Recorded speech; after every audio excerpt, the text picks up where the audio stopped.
اگر آپ دیکھیں تو 500 سال بعد،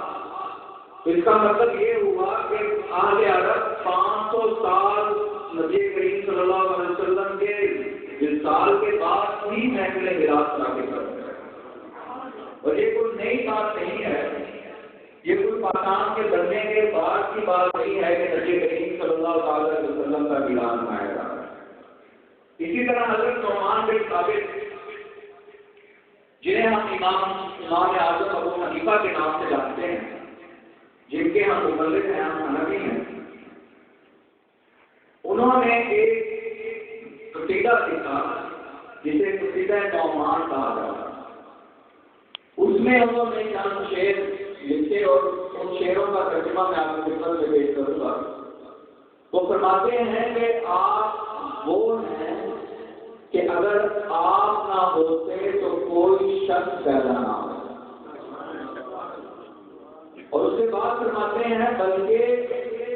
آپ نہ ہوتے تو مخلوق پیدا نہ ہو، اور پھر فرماتے ہیں کہ آپ وہ چودھویں کا چاند ہیں کہ چاند آپ کے نور سے منور ہو اور سورج آپ کی روشنی سے روشن ہو۔ تو یہ نعمان بن ثابت رضی اللہ تعالیٰ عنہ فرما ہے۔ اور اس میں اگر آپ دیکھیں تو پہلا جملہ کیا فرمایا کہ اگر آپ نہ ہوتے تو کوئی شخص پیدا نہ ہو، اور دوسرا جملہ فرمایا کہ بلکہ آپ نہ ہوتے تو مخلوق پیدا نہ ہو۔ یعنی یہ بتا دیا کہ خالی انسان ہی نہیں ہے جو آپ کی وجہ سے پیدا ہوئے، بلکہ کائنات میں جتنی بھی مخلوقات ہیں وہ سب کی سب آپ کی وجہ سے پیدا ہوئے۔ اور یہی نبی کریم صلی اللہ تعالیٰ علیہ وسلم کی حدیث مبارکہ میں ہے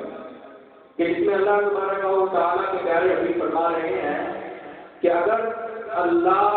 مجھے پیدا نہ فرماتا تو کوئی چیز بھی دنیا میں نہ ہو۔ اور بہت ہی مشہور حدیث ہے کہ آپ نے فرمایا کہ اگر اللہ مجھے پیدا نہ فرماتا تو اللہ خود فرما رہا ہے کہ میں اپنے آپ کو بھی نہ ظاہر کرنا۔ تو یہ سب کچھ جو ہمیں مل رہا ہے یہ نبی کریم صلی اللہ علیہ وسلم کے صدقے سے مل رہا ہے۔ ہم لوگ محافل میلاد منعقد کرتے ہیں اور بڑی دھوم دھام سے کرتے ہیں۔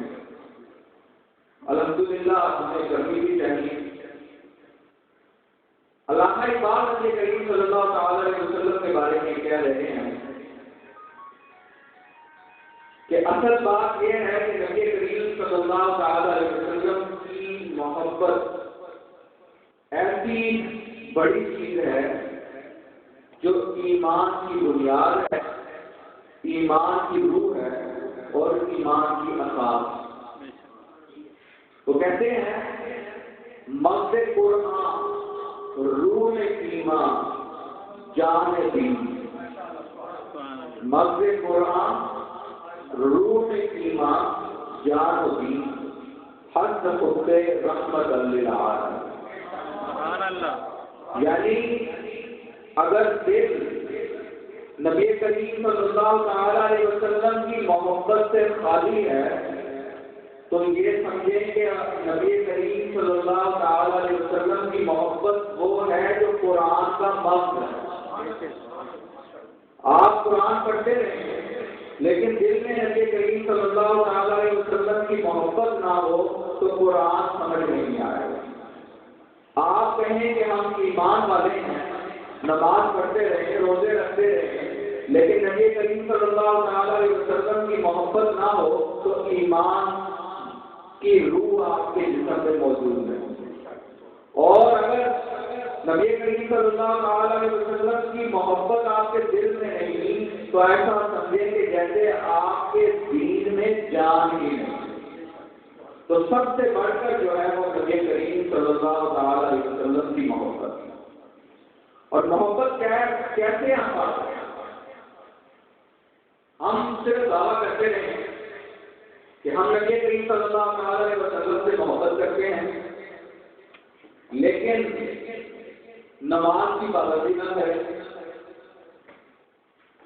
نماز ہمارے لیے بھاری ہو جائے، ہم یہ سوچتے رہیں کہ بس ربیع الاول کا مہینہ آئے گا، میلاد کی 8 محفلیں اٹینڈ کریں گے اور اس کے بعد ہماری بخشش ہو جائے گی، تو یہ نبی کریم صلی اللہ علیہ وسلم سے محبت ہے۔ اسی طرح جب رمضان آئے تو یہ دل میں آئے کہ کون روزہ رکھے، سارا دن بھوکا پیاسا رہنا پڑے گا، سگریٹ لگی ہوئی ہے، سگریٹ نہیں چھوٹ سکتی، اس کی وجہ سے میں روزہ نہیں رکھ سکتا، تو یہ نبی کریم صلی اللہ علیہ وسلم سے محبت ہے۔ اللہ نے مال دیا، دولت دی، لیکن توفیق نہیں ہوئی کہ جا کر حج کر آئے، بلکہ یورپ چلا گیا، امریکہ چلا گیا، سیر کرتا رہا، لیکن نبی کریم صلی اللہ علیہ وسلم کے در پر حاضری نہیں ہوئی، تو اس شخص کی بھی نبی کریم صلی اللہ علیہ وسلم سے محبت نہیں ہو سکتی۔ محبت کیا ہے کہ نبی کریم صلی اللہ علیہ وسلم کی ہر سنت پر عمل کیا، چہرے پر نبی کریم صلی اللہ علیہ وسلم کی نشانی موجود ہے کہ جب کوئی آپ کے چہرے کی طرف دیکھے تو وہ دور سے دیکھ کر کہتے ہیں کہ یہ آ رہا ہے جو نبی کریم صلی اللہ علیہ وسلم سے محبت کرتا ہے۔ تو یہ سب محبت کے تقاضے کب پورے ہوں گے؟ جب ہم نبی کریم صلی اللہ علیہ وسلم کی سنتوں پر عمل کریں، اور یہی اصل چیز ہے جو ہمیں میلاد سے حاصل کرنی چاہیے، اور یہی ہمیں اصل چیز ہے جو میلاد سے حاصل ہوگی۔ تو سامعین کرام، ہم بہت خوش قسمت ہیں کہ ہمیں اللہ تبارک و تعالیٰ نے نبی کریم صلی اللہ علیہ وسلم کا امتی بنایا، اور اس پر ہم جتنا بھی شکر ادا کریں وہ کم، اور اللہ تبارک و تعالیٰ نے ہمیں بے شمار نعمتوں سے نوازا، آنکھیں دی جس سے ہم دیکھتے ہیں، زبان دی جس سے ہم بولتے ہیں، ہاتھ دیے جس سے ہم کام کرتے ہیں، پاؤں دیے جس سے ہم چلتے ہیں، لیکن جتنی بھی نعمتیں عطا فرمائی کسی کا بھی احسان نہیں جتلایا۔ یہ نہیں کہا کہ میں نے تمہیں ہاتھ دیے تو تم نماز پڑھا کرو، یہ نہیں فرمایا کہ میں نے تمہیں پاؤں دیے تم روزہ رکھا کرو،